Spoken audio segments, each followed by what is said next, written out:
గతంలో కలెక్టర్‌కు వక్ఫ్ బోర్డుకు సంబంధించినటువంటి భూముల విషయంలో కలెక్టర్‌కి అధికారాలు లేవు. ఇప్పుడు వక్ఫ్ బిల్లులో కలెక్టర్‌కి అధికారాలు ఇవ్వడం జరిగింది. అయితే ఈ యొక్క కలెక్టరు హిందువుల భూములు గానీ, ప్రభుత్వ భూములు గానీ, ఈ ముస్లింలకు కేటాయించే అవకాశం కూడా ఈ యొక్క చట్టం ద్వారా ఉంటది గదా! దీనివల్ల హిందూ దేవాలయాలకు సంబంధించిన భూములు గానీ, హిందూ పుణ్యక్షేత్రాల భూములు గానీ, ఇవన్నీ కలెక్టరు వక్ఫ్ బోర్డుకు సంబంధించి చెందినయే అంటే, దీనివల్ల హిందువులకు నష్టం జరుగుతుంది గదా! మీరు హిందువులకు ఏం సమాధానం చెప్తారు దీని మీద? ఎగ్జాక్ట్లీ అక్షయ్ భాయ్. ఇప్పుడు ఇది ఇది చాలా పెద్ద సబ్జెక్ట్ యాక్చువల్గా భారతదేశం. అందుకనే పార్లమెంట్లో ఈ బిల్లును ఇంట్రడ్యూస్ చేసినప్పుడు జాయింట్ పార్లమెంటరీ కమిటీకి జేపీస్కి రెఫర్ చేశారు. జేపీసీలో అన్ని పార్టీల నాయకులు, అందుకే Asaduddin Owaisi is a member of of JPC. అవును, అన్ని పార్టీలు, కాంగ్రెస్, బీజేపీ, బీఆర్ఎస్, దేశంలోని ఎన్ని పార్టీలు అన్ని మెంబర్లు ఉన్న వాళ్ళు పార్లమెంట్ సభ్యులందరూ కలిసి మెంబర్షిప్ తీసుకొని వాళ్ళొక రికమెండ్ చేశారు బిల్లుకి సంబంధించి. ఆ రికమెండేషన్ బేస్గా తీసుకొని మొన్న అసెంబ్లీ పార్లమెంట్లో బిల్లు పెట్టారు, రాజ్యసభలో బిల్లు పెట్టి పాస్ అయింది, రాష్ట్రపతి గారు ఆమోదించడం జరిగింది. నేను అదే చెప్తున్నాను, ఈ గతంలో ఉన్నటువంటి ఒక తీవ్రమైనటువంటి అంటే ఈ భారతదేశంలో ఉన్నటువంటి మెజారిటీ ప్రజల యొక్క భూములని లాక్కుంటే దానికి అడిగే నాదుడు లేడన్నటువంటి చట్టాల నుంచి అట్లాంటి అదే వాస్తవం చెప్పాలో రకం చెప్పాలంటే నల్ల చట్టం అంటే రాజ్యాంగ వ్యతిరేకంగా ఉన్నటువంటి ప్రొవిజన్స్ అందులో ఉన్నాయి. అప్పీల్ లేకపోవడం ఏంటి? ఉరిశిక్ష వేసేవాడికి కూడా చివరికి నీకేం కోరిక అన్నాడు. అట్లాంటి అవకాశం కూడా ఇవ్వకుండా గతంలో చట్టాలు కాంగ్రెస్ పార్టీ ఎప్పుడైతే ఎన్నికల్లో ఓడిపోతామని అనుకుంటుందో, ముస్లింల ఓట్ల కోసం వాళ్ళ అపీజ్మెంట్ కోసం ప్రత్యేక వాళ్ళు ఏది కోరితే అది చట్టంలో అమెండ్మెంట్ తీసుకొస్తే అట్లాంటి 1995 కేసు అదే జరిగింది.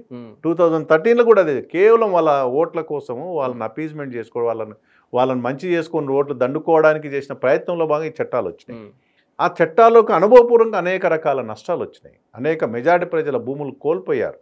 కాబట్టి దాన్ని డెమోక్రేట్ చేద్దామని రాజ్యాంగబద్ధంగా చట్టాన్ని తీసుకొచ్చే ప్రయత్నం పార్లమెంట్లో బిల్లు పెట్టినాక జేపీసీ పోయింది. అన్ని పార్టీల నాయకులు దాన్ని కొన్ని వేల గంటలు, కొన్ని లక్షల, నాకు తెలిసి మేబీ లక్షలలో వాళ్ళకి రిప్రజెంటేషన్ వచ్చాయి. వక్ఫ్ చట్టంలో ఈ సమస్యలు ఉన్నాయి, వీటిని అమెండ్మెంట్ చేయండి, సరిదిద్దటని, అవన్నీ బేరీజ్ వేసుకొని parliament, Rajya Sabha, assembly, Lok Sabha, Rajya Sabha and ఇవాళ రాష్ట్రపతి ఆమోదం ద్వారా చట్టం ఏర్పడ్డది. ఈ చట్టాన్ని వల్ల సుప్రీంకోర్టులో ఛాలెంజ్ చేస్తూ ఉన్నారు. చేయని తప్పేం లేదు, సుప్రీంకోర్టు కూడా రివ్యూ చేయాలి. ఇక్కడ వచ్చిన రాజ్యాంగబద్ధంగా చేసిన మార్పులు ఏంటంటే భూమి హక్కులను ఎవరు నిర్ణయిస్తారు ఈ దేశంలో, ప్రపంచంలో ఎక్కడైనా ఎగ్జిక్యూటివ్, మెజిస్ట్రేట్ లేదా రెవెన్యూ. ఈ దేశంలో కాశ్మీర్ నుంచి కన్యాకుమారి భూమి పైన హక్కు ఎవరిది అంటే నువ్వు డిసైడ్ చేయలేం ఈ భూమి ఎవరిదని. కలెక్టర్ డిసైడ్ చేస్తాడు లేదా రెవెన్యూ అథారిటీ డిసైడ్. అక్కడ ప్రాబ్లం ఉంటే కోర్టులు డిసైడ్ చేస్తాయి. అక్కడ కాకుండా ఇక్కడ ఏం చేశారంటే గతంలో ట్రిబ్యునల్ ఉన్న కొంతమంది డిసైడ్ చేశారు ఈ భూమి నాది అంటే వాళ్ళకి వదిలేయాల్సిందే అంతే. అక్కడ వక్స్ బై యూజ్ ఈ గ్రౌండ్లో మేము ఇవాళ నమాజ్ చేసుకున్నాం, ఇది మాది అంటే వదిలేయాల్సిందే. ట్రిబ్యునల్ ఎవరు ఉంటారు? వాళ్ళే, అంటే మైనార్టీకి సంబంధించినటువంటి వ్యక్తులే ఉంటారు. లేదా ఈ బిల్డింగ్ గతంలో మాది, మాకు అంటే దానికి ఎలాంటి ఆధారాలు చూపించాల్సిన అవసరం లేదు, మాది అంటే ఇచ్చేయాలి. దానికి సంబంధించిన డాక్యుమెంటేషన్ మాది ఉంది అని అంటే అది క్లెయిమ్ చేయడానికి వీల్లేదు. అట్లాంటి చట్టాలను తీసుకొచ్చి రాజ్యాంగబద్ధంగా మార్చిన చట్టాలని అన్నిటికంటే ఉంచి నా దృష్టిలో ఏంటంటే ముస్లిం సమాజానికి మంచి జరుగుతుంది. ఇవాళ ఆ భూములను కాపాడి ఉన్న భూముల్ని ఆ ముస్లిం సమాజంలో పేద ప్రజలకి వాళ్ళకి దున్నుకోవడమో, లేకపోతే వాళ్ళకు దానదత్తం చేయడమో, లేకపోతే వాళ్ళు ప్లాటింగ్ చేసి వాళ్ళ సమాజానికి ఉపయోగపడే రీతిలో కూడా చట్టం ఇవాళ తీసుకొచ్చే ప్రయత్నం జరిగింది. సో ఇది ఎవరికి వ్యతిరేకం కాదు. ఇంకొక రకంగా చెప్పాలి, ఇంతకుముందు మీరు ప్రశ్న వేశారు, మరి మెజారిటీ ఉన్న హిందువుల భూములు లాక్కుంటే ఎట్లా అనేది. గతంలో అవి జరిగినాయి. నేను ఇంతకుముందు చెప్పాను, జైరాబాద్లో ఒక నియోజకవర్గానికి సంబంధించి ఒక ఊరే వక్స్ కిందకి వెళ్ళిపోయింది. అంతేందుకు మన పక్కలో ఉన్న రంగాడి కలెక్టర్ పక్కల రావిరాల దగ్గర ఊరు ఉంటుంది కొంగర కల్లాన్ అని. అవును, అందులో 1000 ఎకరాలు ఉంటుంది. ఆ 400 ఎకరాలు వక్స్ భూమిలో పడ్డది. ఒక్క సంవత్సరంలో దర్గా ల్యాండ్ అని రాస్తేనే 400 ఎకరాలు ఇవాళ ఒక ఎకరా 10 కోట్ల రూపాయలు ఉంటుంది. అది వక్స్ కింద పోయింది. తమిళనాడులో ఒక గ్రామం వక్స్ కింద పోయింది. అంతేందుకు ఇవాళ పార్లమెంట్, కొత్తగా కట్టిన పార్లమెంట్ కావచ్చు, పాత కట్టిన పార్లమెంటుకు అది మాది అని క్లెయిమ్ చేశారు. అంటే ఈ దేశంలో భవిష్యత్తులో వక్స్ కింద మొత్తం భారతదేశం మాది అని ఆడడానికి కూడా ఆస్కారం ఉండే. ఈ దేశం మొత్తం వక్సే అంటే అప్పుడు ఎక్కడ వాళ్ళ ప్రజలు, మెజారిటీ ప్రజలైనా ఇంకెవరైనా. కాబట్టి ఈ రకమైన చట్టాలని రాజ్యాంగం ప్రకారము పార్లమెంట్ సవరించింది. ఆ సవరణ ద్వారా ఇప్పుడు చట్టం ఏర్పడ్డది.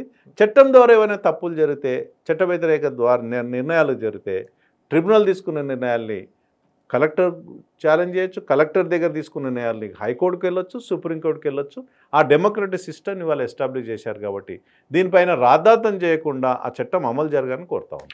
గతంలో వక్ఫ్ బోర్డులో కేవలం ముస్లింలకు మాత్రమే అవకాశం ఉండేది. ఇప్పుడు హిందువులను కూడా అందులో చేర్చి, హిందువులే కాదు ఇతర మతాలను కూడా చేర్చేటువంటి అవకాశం కల్పించారు. నేను ఒక ఎగ్జాంపుల్ చెప్తా. తిరుమల తిరుపతి దేవస్థానానికి సంబంధించిన బోర్డు ఉంది. అందులో మీరు హిందువులకు కాకుండా ముస్లింలకు, క్రిస్టియన్లకు అవకాశం ఇస్తున్నారా? అట్లాంటప్పుడు ఇందులో ఎట్లా అవకాశం ఇస్తారు మీరు?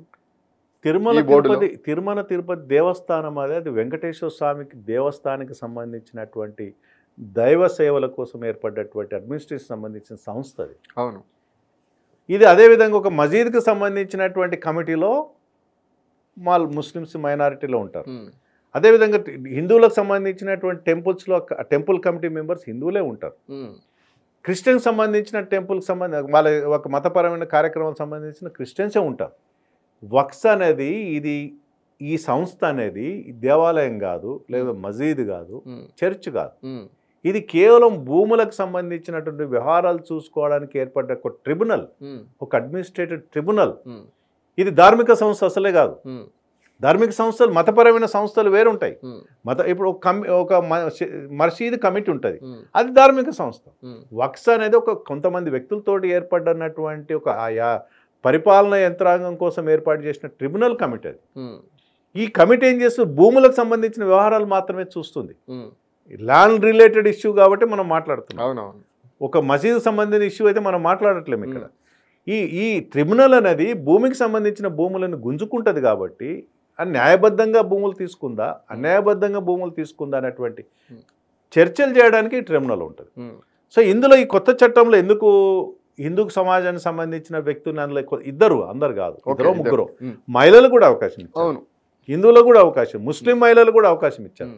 ఎందుకు ఇచ్చారంటే భవిష్యత్తులో రేపు హిందువుల మెజారిటీ ప్రజల హిందువుల భూమి, వక్స్ భూమి నోటీస్ ఇచ్చి మా భూమి అని ఒకవేళ దాన్ని ఛాలెంజ్ చేస్తే అక్కడ వీళ్ళ ప్రతినిధులు ఎవరు మాట్లాడాలి?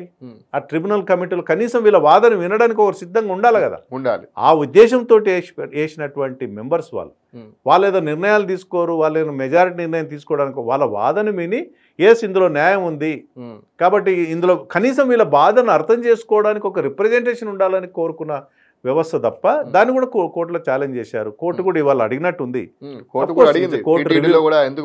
కోర్టు దీన్ని రివ్యూ చేస్తుంది. ధార్మిక సంస్థ వేరు, ఈ ట్రిబ్యునల్కి సంబంధించిన యాక్టివిటీ వేరు. కాబట్టి ధార్మిక సంస్థలు ఎవరు ధర్మానికి సంబంధించినట్టు ఎవరి మతానికి సంబంధించి వాళ్ళు ఉంటారు. కాబట్టి కోర్టు రివ్యూ చేస్తుంది. Let them court will review. Court ఏ జడ్జిమెంట్ ఇస్తుందో చూద్దాం. సరే, మీరు ఇంతకుముందు అన్నారు గతంలో కాంగ్రెస్ పార్టీ కేవలం ముస్లింల అప్పీస్మెంట్ కొరకే ఈ యొక్క చట్టాలను తీసుకొచ్చింది అని చెప్పేసి మీరు అన్నారు. ఇప్పుడు నేను అంటున్నా బీజేపీ కూడా ఈ యొక్క చట్టాన్ని ప్రస్తుతం తీసుకొచ్చిన యొక్క ఏదైతే వక్ఫ్ చట్టం 2025కి సంబంధించి కాంగ్రెస్ పార్టీని హిందువుల నుంచి దూరం చేసేయడానికి, ఇండియా కూటమిలోని పార్టీలను హిందువుల నుంచి దూరం చేసేదానికి, ఒక డిఫెన్స్లో పడేయడానికి చట్టం తీసుకొచ్చిందంటే ఏం చెప్తారు? కాంగ్రెస్ పార్టీ హిందువులను దూరం చేయాల్సిన అవసరమే లేదు. కాంగ్రెస్ పార్టీ తమకు తాము హిందువులను దూరం చేసుకుంటుంది. ఎట్లా అంటే అనేక సందర్భాలు మనం చర్చించుకోవచ్చు. రామ్ మందిర్ ట్రస్ట్ ద్వారా రామ్ మందిర్ టెంపుల్ ఏర్పడ్డది 2 years బ్యాక్. ఓకే. దేశంలో ఉన్నటువంటి ప్రముఖులందరికీ కూడా, ఈ దేశంలో ఉన్నటువంటి ధార్మిక సంస్థల వ్యక్తులు, ఈవెన్ ముస్లిమ్స్ కూడా ఇన్విటేషన్ పంపారు. ఓకే. ఈ దేశంలో కొంతమంది లక్నోలో ఉన్నటువంటి ముస్లిం ధార్మిక సంస్థలు కూడా ఇన్విటేషన్ తీసుకొని రామ్ మందిర్ కార్యక్రమాలకి ప్రారంభోత్సవానికి వచ్చారు. అవును. కానీ రాని వాళ్ళు ఒకే ఒక కుటుంబం ఎవరంటే సోనియా గాంధీ కుటుంబం. సోనియా గాంధీ రాలే, రాహుల్ గాంధీ రాలే. మరి కాంగ్రెస్ పార్టీ సెక్యులర్ కదా. సెక్యులర్ అన్నప్పుడు అన్ని మతాలని గౌరవించాలి కదా. ముస్లిమ్స్ని గౌరవించాలి, క్రిస్టియన్స్ గౌరవించాలి, హిందువులను కూడా గౌరవించాలి కదా. మరి ఎందుకు ఆ రామ్ మందిర్ టెంపుల్ 500 సంవత్సరాల తర్వాత, అనేక మంది వేలాది మంది ప్రాణ త్యాగాల తర్వాత, గతంలో అక్కడ గుడి ఉండే, అయోధ్య టెంపుల్ రామ్ మందిర్ ఉండే, రామ్ టెంపుల్ ఉండే, అది గులగొట్టి బాబర్ గులగొట్టి మసీద్ కట్టిండని చెప్పి చరిత్ర చెప్తా ఉంటే, ఆ సుప్రీంకోర్టు జడ్జిమెంట్ కూడా అదే రెఫర్ చేస్తే, అక్కడ ఆ టెంపుల్ని పునరుద్ధరించినప్పుడు, పునఃప్రారంభించినప్పుడు ఒక ట్రస్ట్, ప్రభుత్వం కాదు, అక్కడ ట్రస్ట్ ఇచ్చిన ఇన్విటేషన్ని కాంగ్రెస్ పార్టీ కుటుంబం, ఆదినాయకత్వం, వారి యొక్క కుటుంబం ఎందుకు యాక్సెప్ట్ చేయలేదు? మరి ఎవరు సెక్యులర్? ఎవరు ఇక్కడ? మీరు సెక్యులరే కదా. అవును. మరి సెక్యులర్ అయినప్పుడు మసీదుకి వెళ్ళండి, చర్చికి వెళ్ళండి, గుడికి వెళ్ళండి. మరి గుడికి ఎందుకు అవాయిడ్ చేశారు? ఇప్పుడు ఈ రోజు వరకు కూడా చెప్పలే. రాహుల్ గాంధీ ఆ టెంపుల్ ఈ రోజు వరకు విజిట్ చేయలే. సోనియా గాంధీ ఈ రోజు వరకు ఆ టెంపుల్ విజిట్ చేయలే. మరి హిందువులను ఎవరు దూరం చేసుకున్నట్టు? బీజేపీ అనేది మెజారిటీ ప్రజల హక్కుల కోసం, ఈ భారతీయ సంస్కృతి సనాతన ధర్మం కోసం దేశం కోసం ఈ భారతదేశం రాజ్యాంగంలో ఉన్నటువంటి పరిధిలో ఈ దేశాన్ని రక్షించాలన్న ఉద్దేశంతో అనేక చట్టాలు తీసుకొస్తూ ఉంది. అందులో భాగంగా ఆర్టికల్ 370 కావచ్చు, అదేవిధంగా త్రిపుల్ తలాక్ అది కావచ్చు చట్టం కావచ్చు, అదేవిధంగా వాళ్ళ వక్ఫ్ చట్టం కావచ్చు.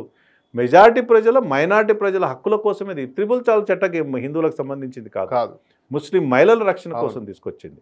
ఇవాళ ఆర్టికల్ 370 తీసుకొచ్చింది కాశ్మీర్లో ఉన్నటువంటి హింసను ఆపడానికి, అక్కడ ఉన్న ప్రాంతాన్ని భారతదేశంలో విలీనం చేయడానికి చట్టాన్ని తీసుకొచ్చింది. ఇవాళ వక్ఫ్ చట్టంలో వక్ఫ్ రూపంలో జరుగుతున్నటువంటి భూదందాలను ఆపడానికి, కొంతమంది చేతిలో ఈ భూమి యాజమాన్య హక్కులు ఉండకూడదని చెప్పేసి ముస్లిం సమాజంలో పేదవాళ్ళకు కూడా వక్ఫ్ భూములు అందాలన్న ఉద్దేశంతో చట్టం తీసుకొచ్చింది. కాబట్టి వాళ్ళ కాంగ్రెస్ పార్టీ హిందువులను దూరం చేసే పరిస్థితి బీజేపీకి అవసరం లేదు. కాంగ్రెస్ పార్టీ వాళ్ళే దూరం చేసుకుంటున్నారు హిందువులను.